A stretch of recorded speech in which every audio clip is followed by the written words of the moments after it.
right, so today we're diving into these pretty intense claims from Eliezer Molina. Yeah, you might remember him. You probably do. He ran for senator at large in Puerto Rico. Yeah, and he put out this video that's got everyone talking. Yeah, it's not just the typical post-election griping. Right. This is Molina saying there's like a full-on systematic effort to mess with the votes, and specifically targeting his. Okay, so let's break this down. Yeah. Molina's main thing is that there are these forces out there, and he specifically points to the PNP that are trying to basically make his votes disappear. And he keeps bringing up these delays in what's called vote adjudication as like a big warning sign. Yeah. So can you sort of explain that for us? Like, what is vote adjudication and why does it matter? So imagine you're a teacher and you're grading a multiple choice test. Okay.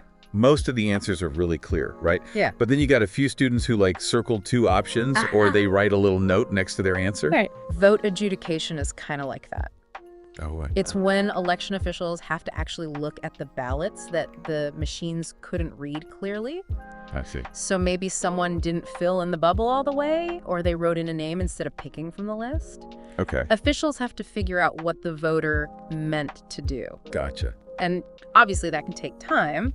So any like hiccups in that process, whether it's delays or mistakes, could really screw things up, especially if it's a close race. Exactly. Think of it like a super close basketball game. Every basket matters. And even if the ref misses a couple calls, it could change who wins. Totally. In a close election, just a handful of ballots that are messed up or not counted could flip the whole thing. Okay, so then Molina brings up this thing about his name being misspelled on ballots. So it's Eliezer with a Z. Right. But he shows a ton of examples where it's written as Eliezer with an S. Election officials are supposed to be trained to handle these misspellings and stuff. Yeah. But Molina's saying there's a pattern here that helps his opponents. And he's saying it's not just one party either. Right. He claims they're all doing it all, trying to keep him out. That's a serious accusation. It is. It makes you wonder how much power these parties really have and what their motives are.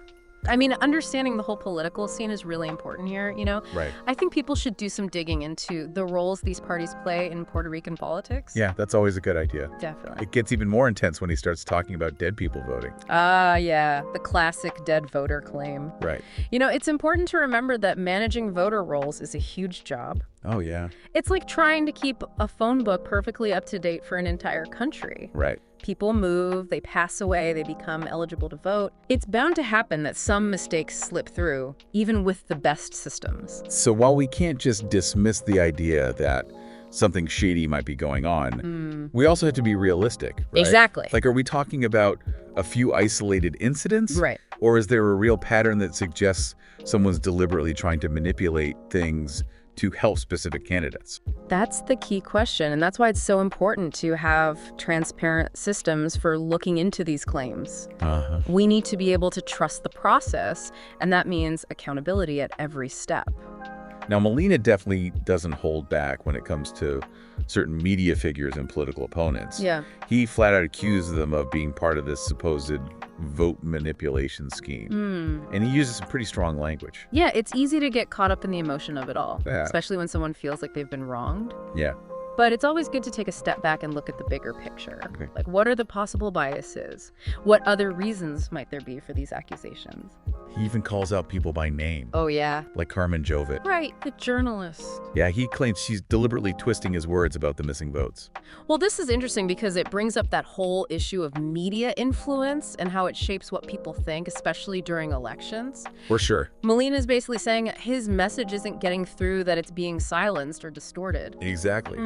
He's also going after Luis Pavon Roca for saying that social media didn't really have an impact on the election, Right. which obviously is a huge tool for any candidate these days. Well, yeah, especially for someone like Molina running independently. Totally. This is where we see how technology has totally changed the political game. Why? Social media lets candidates skip over traditional media and talk directly to voters. Absolutely. It can be really powerful for getting people motivated and challenging the usual stories. And Molina's definitely using it to his advantage. Oh, yeah, for sure. He's asking his supporters to share their own experiences at the polls, urging them to write down any problems they saw. Basically put pressure on the system to investigate. It's like a citizen-led audit. almost. Yeah. This is what we call citizen engagement. Okay. It's the idea that voters have a responsibility to be part of the process, not just by voting, Right. but by staying alert and holding those in power accountable. It's like he's trying to create a grassroots movement. Yeah. What's really interesting here is how this ties into that bigger question of how effective can these citizen-led things be? Can they actually make a difference and guarantee a fair and accurate election? Yeah, that's a big question. Definitely. So we were talking about some of the specific examples Molina uses. Yeah, he really keeps going back to that misspelling thing. Right. It's Eliezer with a Z. Right. But he shows all these different variations, like Elier Alel with an S, even Eliel M. Like they're trying to split up his votes on purpose. It does make you think, you know, if you're an election official and you see all these spellings that are a little bit off, Yeah. would you know right away they're all supposed to be for the same guy? Or would some of those votes end up in the wrong pile? Right. And what if that happens a lot? Yeah. Could it actually change the results? It's like if you were trying to get signatures for a petition, Right. but everyone spelled your name a little different. It's still you. Exactly. And that's Molina's point. He's saying these little mistakes could add up, Right. especially in a close race. He also keeps bringing up that dead voter thing. Right. I know it sounds a little out there, Yeah. but Molina says he has proof it's happening. It's a constant job to update addresses, register new voters, and remove the ones who aren't eligible anymore, including people who have died. Yeah, that makes sense. So even with the best intentions and technology, there's going to be some lag time, right? Could someone who just died still be on the voter rolls, technically? I guess so. Absolutely. And that's why it's so important to have strong checks and balances. Yeah, to catch those mistakes. Exactly, to make sure the voter rolls are accurate, but it also leaves things open for manipulation, even if it's not on purpose. Okay, so what about Molina's accusations against specific groups? Right. He really goes after the PNP, saying they're the ones behind this whole thing. He doesn't stop there, though. No, he doesn't. He also criticizes Victoria Ciudadana. Another party in Puerto Rico. Right. He seems to think they're more worried about their own agenda than about having a fair election. Well, you have to remember, Molina's running as an independent. Right. He's basically taking on the establishment. And to him, both the PNP and Victoria Ciudadana are part of that establishment. So he's kind of making himself out to be the underdog. Exactly. The one who's willing to stand up and fight the system. And that can be a powerful message. Oh, yeah. Especially if voters are feeling disillusioned with the traditional parties. Then he turns his attention to the media. Right. Saying they're part of this supposed cover-up.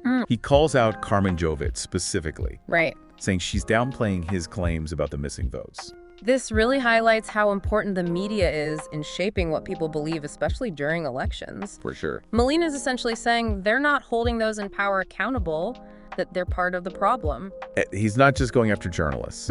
He also criticizes Luis Pavon Roca for saying social media didn't really have an impact on the election. That's a good point because it shows how technology is changing politics. Absolutely. Social media has become a major tool for candidates to reach voters directly, to mobilize support and challenge the narratives that traditional media is pushing. And Molina's definitely using it to his advantage. Oh, yeah, he is. He keeps telling his supporters to share their experiences at the polls, Right. to document any irregularities they saw, Yeah.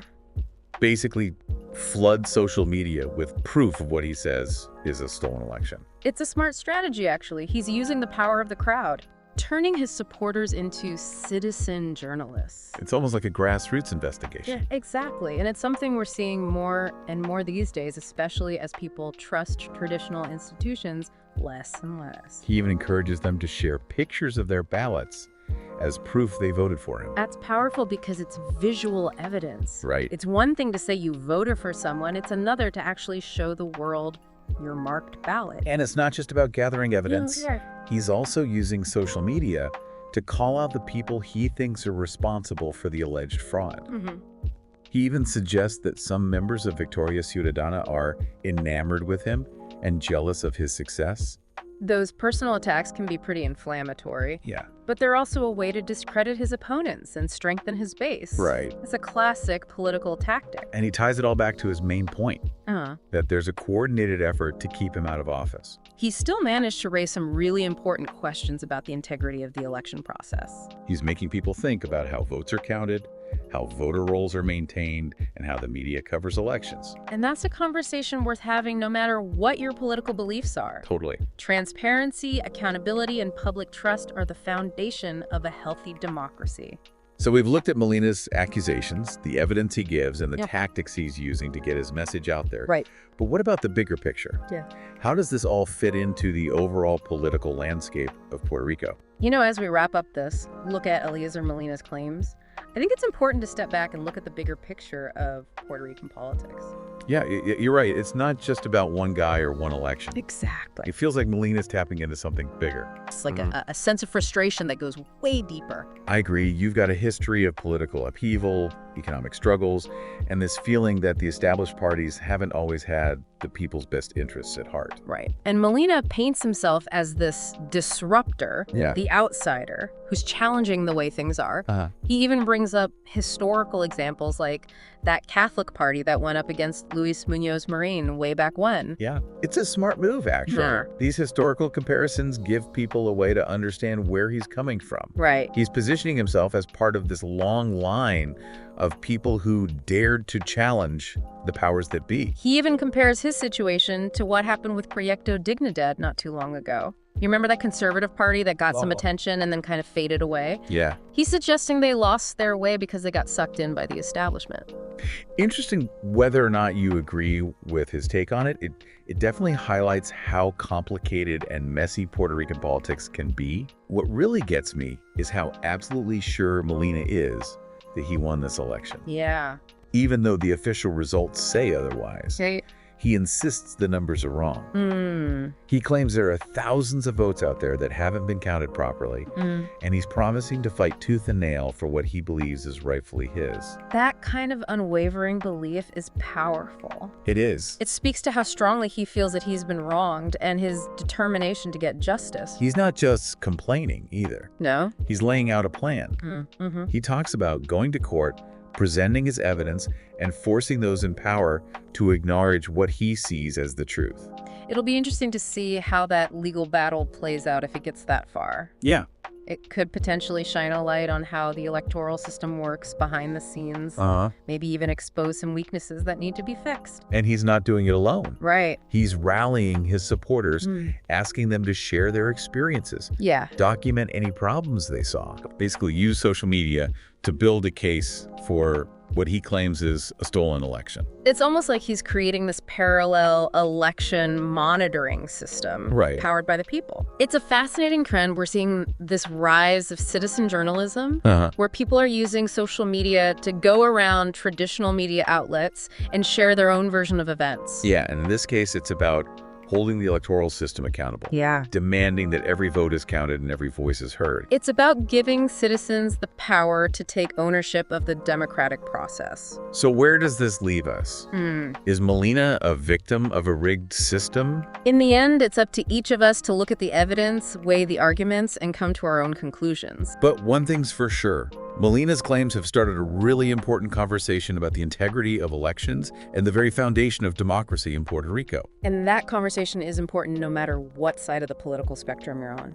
Absolutely. Transparency, accountability, and public trust are the cornerstones of a healthy democracy. Well, that's it for today. Yeah. We went deep into the world of contested elections, explored Eliezer Molina's claims of fraud, the complexities of vote counting, and the vital role of citizen engagement. Absolutely. It's a story that's still unfolding. Yeah. But it reminds us that we all have a stake in protecting our elections. We've seen how one candidate's fight can bring these issues to light. Right. And spark a conversation about transparency, accountability, and collective action. So as we wrap up this deep dive, remember, stay curious, stay informed, and most importantly, stay engaged. Because a healthy democracy depends on us.